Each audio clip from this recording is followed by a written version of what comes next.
For more than 3 centuries, the legend of a lost Spanish galleon lay silent, just a ghost story whispered among treasure hunters. They said it carried riches beyond imagination: gold, emeralds, priceless artifacts, before a raging hurricane swallowed it whole.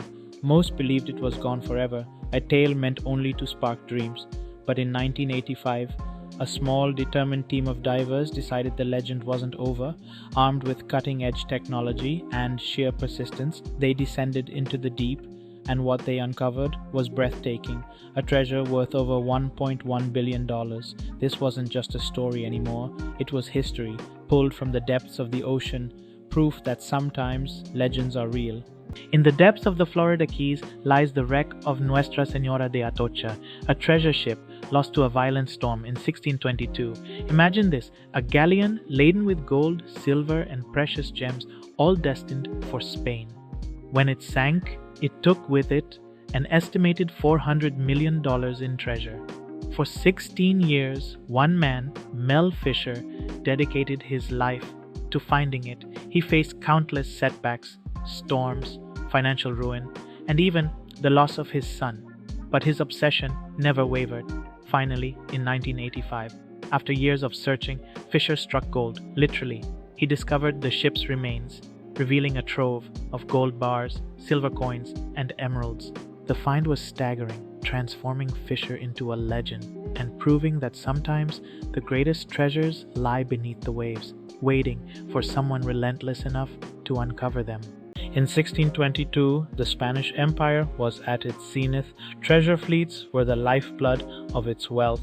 Imagine the scene: ships laden with gold from Peru, silver from Mexico, emeralds from Colombia, and copper from Venezuela, all making their way back to Spain. Among these vessels was the Atocha, a ship that wasn't just carrying treasure, it was a floating mountain of riches, over 40 tons of gold and silver to be exact. Loading it all in Havana took 2 whole months, a testament to the sheer volume of wealth on board.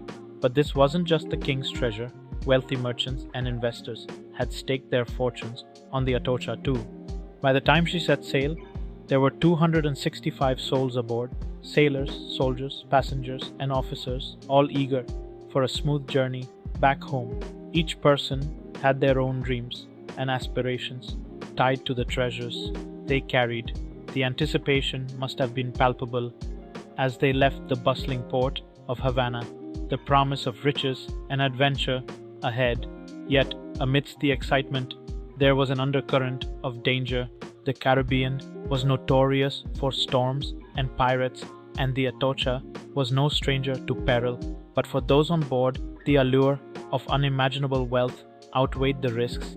They were embarking on a voyage that would change their lives forever, unaware of the fate that awaited them on the high seas. The Atocha was sailing smoothly, the wind filling our sails, and for a moment everything felt perfect. But then night fell, and with it the calm shattered. The sky turned black. The wind howled like a banshee, a warning we didn't heed. Waves rose, towering over us, as if the ocean itself was angry. Then came the hurricane. It struck with a ferocity I had never imagined. Masts snapped like twigs, sails shredded into ribbons, the rudder torn away, leaving us at the mercy of the storm. Water surged in, faster than we could pump it out. Panic set in, chaos erupted. In that moment of terror, the Atocha, our proud ship, was swallowed by the sea.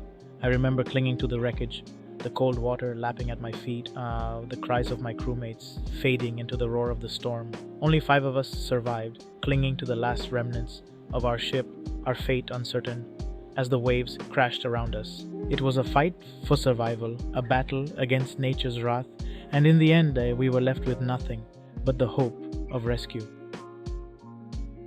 When word reached Spain about the treasure lost at sea, it was a catastrophe. This wasn't just gold and silver, it was the lifeblood of the empire. In a desperate bid to reclaim it, 5 ships were dispatched, but the ocean had other ideas. One ship ran aground before it even left the harbor, and just weeks later, a fierce hurricane swept through, scattering the wreckage even further across the ocean floor.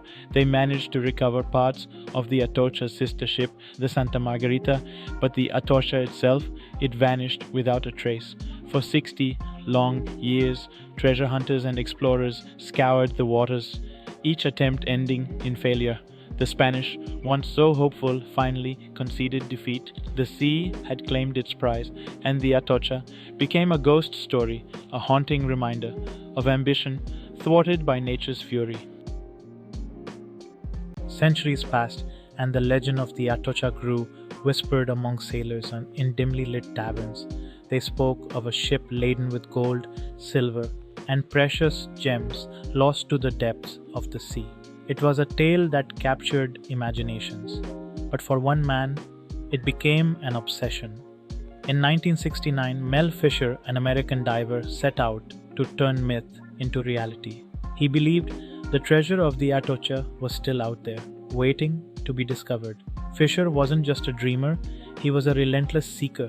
For years, he scoured the waters off Florida's coast, facing storms, setbacks, and skepticism. Many called him a fool, but he pressed on, driven by the thrill of the hunt and the promise of unimaginable riches. And then, in 1985, his determination paid off.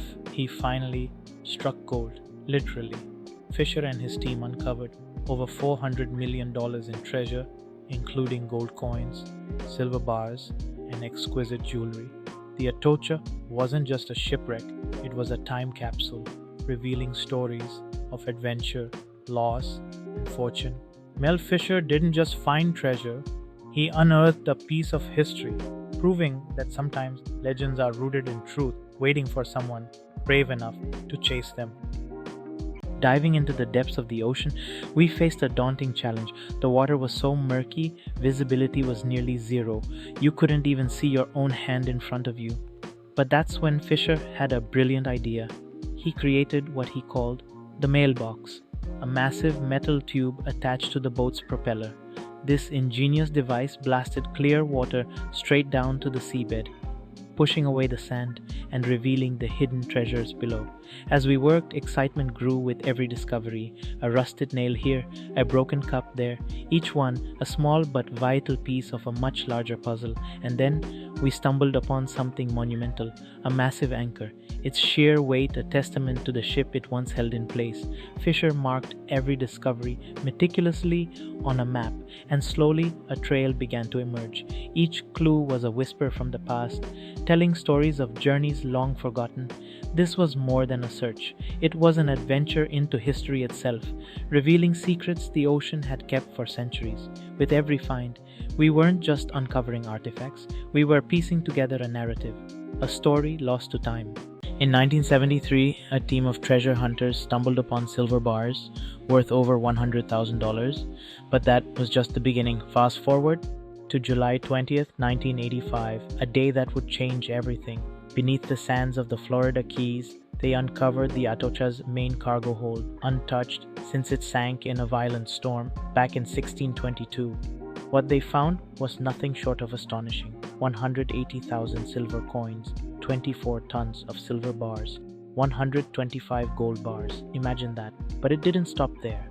They unearthed chests overflowing with pearls and 66 pounds of emeralds from Colombia's legendary Muzo mine. Among these treasures were priceless artifacts, the stunning Atocha cross adorned with 9 emeralds set in 22-karat gold, the royal orb, and the exquisite Atocha ring, each piece in near-perfect condition, telling the story of a time long past, a time of exploration, a time of adventure on the high seas. The sheer scale of this treasure is mind-blowing. It's a reminder of the mysteries that still lie beneath the waves, waiting to be discovered, because the Atocha was never just a ship, it was a vessel of dreams, carrying hopes, fortunes, and now a piece of history. Imagine this, you dive deep into the ocean and stumble upon a treasure trove of gold and silver, remnants of a shipwreck lost for centuries. That's exactly what I did. But the moment I surfaced with my bounty, the real battle began.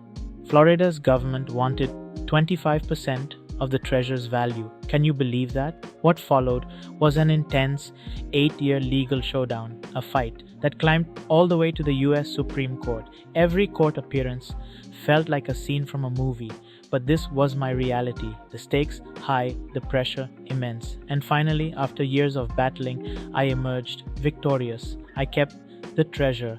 To celebrate, I made a memorable appearance on The Tonight Show, strutting in with a massive gold chain from the wreck wrapped around my waist like a belt. It was surreal, a moment that captured the thrill of adventure and the sweet taste of victory. Because this treasure wasn't just gold, it was proof that perseverance wins and that the spirit of exploration is worth every fight. In 2014, the Atocha was officially declared the world's most valuable shipwreck, a treasure trove of history and wealth. Imagine this, buried deep beneath the waves, its emeralds are among the finest in the world, rivaling the legendary rubies of Burma and the exquisite sapphires of Kashmir. Mel Fisher, a relentless treasure hunter, spent 16 long years in pursuit of this sunken fortune. But his journey was never just about gold or jewels, it was a living testament to the power of persistence through storms, through setbacks, through moments when hope seemed lost. Fisher's unwavering belief that he would find the Atocha never faltered, and in the end, it paid off spectacularly, proving that sometimes the greatest rewards come to those who simply refuse to give up. The treasures of the Atocha are truly remarkable. Imagine gold and jewels, but so much more than just riches. Each piece is an artifact of a bygone era, a story of adventure and survival frozen in time. For centuries, these treasures lay hidden beneath the ocean, waiting patiently to be discovered. And when you see them in a museum or a private collection, you're not just looking at valuables, you're witnessing history, a reminder of the resilience of the human spirit and the endless mysteries of the sea. So if this story resonates with you, share it with a friend and keep the spirit of adventure alive.